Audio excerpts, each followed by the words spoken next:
The eternal play of light and reflection on the water of the Venice lagoon has romanced visitors here for centuries. Stone palaces rise miraculously from canals where boats are the only means of transportation. To see Venice is to realize a dream. But the stunning city of water is more fragile than ever today, at risk of sinking beneath waves of financial, political, and environmental exploitation.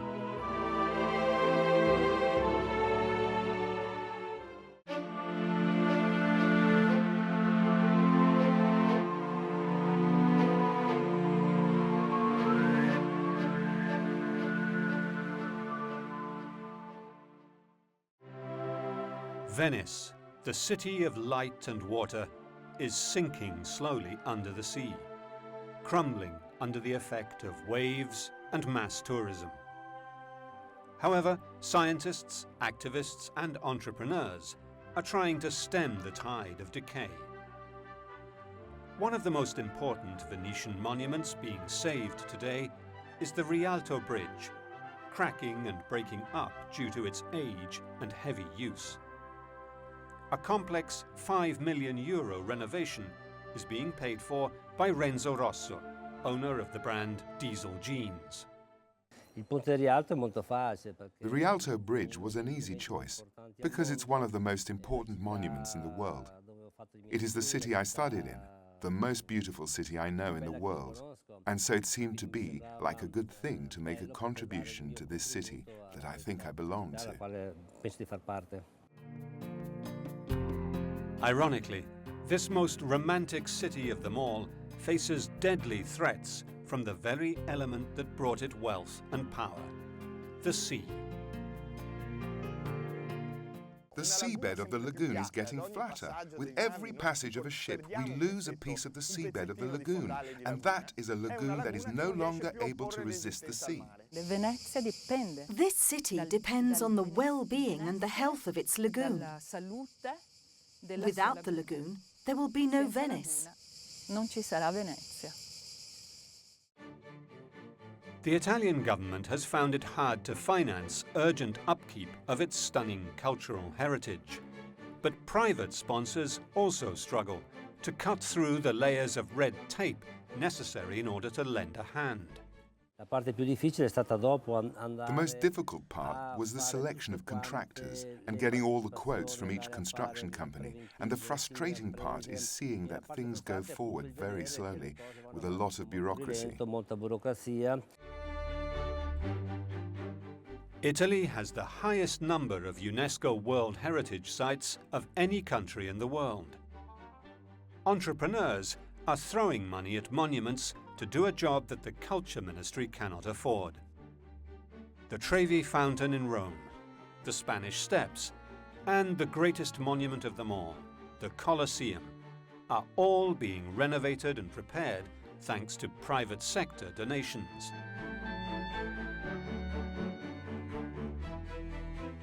The Rialto Bridge is a single span supported by thousands of wooden piles. A double row of small arched shops are crowned by higher arches that give pedestrian access to the panoramic steps along the edges.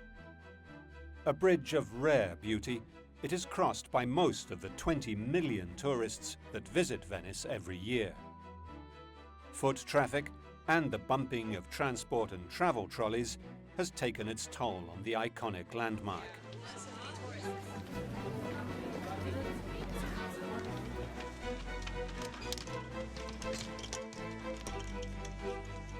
In the summer of 2011, 140 small columns that support the banister collapsed.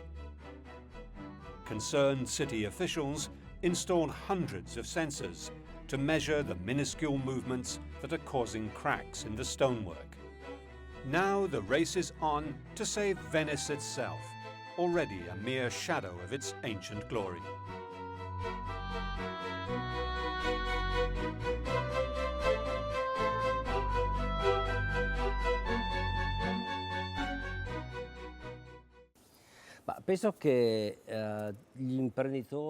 I think that entrepreneurs who are successful, that have companies that make profits, ought to return part of their profits to make a contribution towards the country where they live, to their own country, and be much more socially responsible. Quindi questa è la mia filosofia, il mio modo di pensare. The city's wealth and decline are intimately tied to the sea. It was the sea that was the salvation for a small band of refugees fleeing the barbarian invasions. And the seafaring of its merchants was key to the vast empire that this magical city gained over the centuries. As we shall see, the decline of Venice as a state has been followed by devastating upheavals in its ecosystem that threaten to drown and choke the city simultaneously, once and for all. To understand the life and death struggle that Venice is facing, we must first understand the city's geography. The Venetian lagoon was formed 6,000 years ago as the coastal plain shifted following the Ice Age. Today, it stretches 550 square kilometers from the river Sile in the north to the Brenta in the south. The city of Venice and the smaller islands around it altogether only account for 8% of the lagoon, while 11% is permanently covered by open water and canals, 80% is mudflats, tidal shallows and salt marshes. It is one of the Mediterranean basin's largest wetlands and is in mortal danger of disappearing altogether.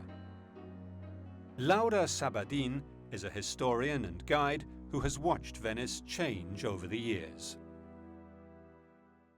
The struggle of Venice is not only against the pirates and the Turks, but also a struggle, or an alliance, with the environment, because the lagoon is an environment that is destined to change and evolve.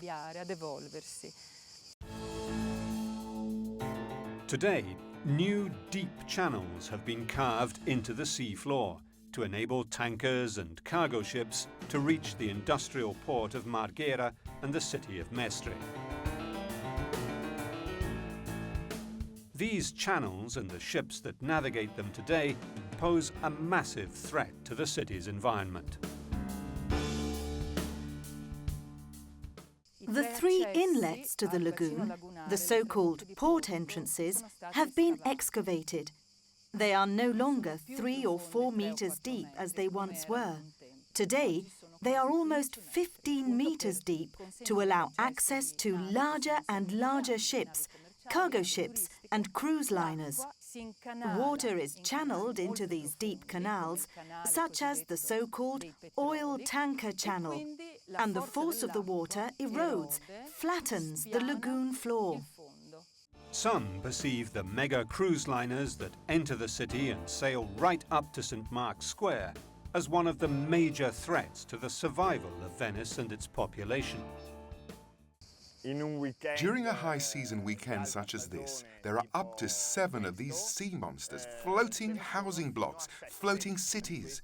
They've been described in many ways that pass through the city.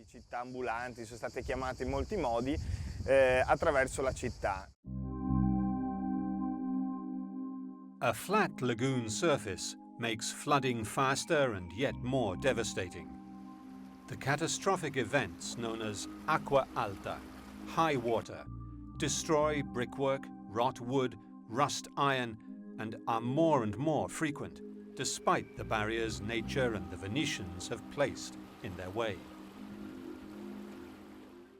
This water that is displaced by the ship creates a wave that flows over the edges of the channel, and it's a real wave, with foam. A little tidal wave, a small tsunami, the effect is the same, a mass of water that moves uniformly in deep water and then meets an obstacle and rises up. This wave excavates. This wave erodes the lagoon floor.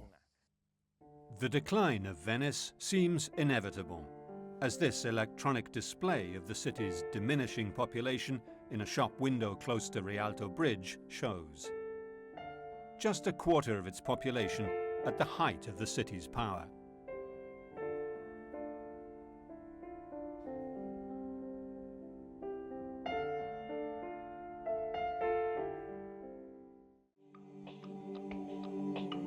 Venice is a miracle of engineering, which rises out of the soft mudflats of the lagoon, consolidated and expanded over 1,500 years. The story of Venice dates back to the end of the Roman Empire in the west. In the 5th century, Italy was ravaged by barbaric hordes, including the most terrible of them all, Attila the Hun. The inhabitants of the Venetian plain came here at first temporarily, and then to live permanently. The roots of Venice go back to the barbarian invasions, the fall of the Western Roman Empire, 476 AD. So waves of barbarians, the Huns, the Goths, the Visigoths and the Longobards, that forced the mainland inhabitants to seek refuge, to find a hiding place in the marshlands that made up the Venetian lagoon at the time. Un nascondiglio all'interno di zone paludose come appunto era la laguna di Venezia. The islands were little more than mud flats, and the soil not resistant enough to support anything more than wooden huts. The very first cathedral was built here, on Torcello Island, where it was literally transported from the mainland city of Altinus in 639. The church of Santa Maria Assunta testifies to the power of the island, well before the later and more famous city of Venice became important. Soon, the inhabitants found a way of consolidating the soil enough to allow it to be built on. They began driving thousands and then millions of wooden piles, 4 or 5 meters, into the mud until they found the more solid sand and clay layers.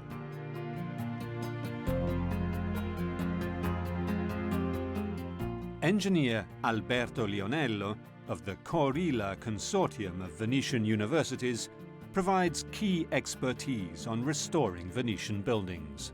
Il problema principale per I costruttori veneziani è che the main problem for Venice constructors was that they had to build their houses on terrain that had a very low load-bearing capacity.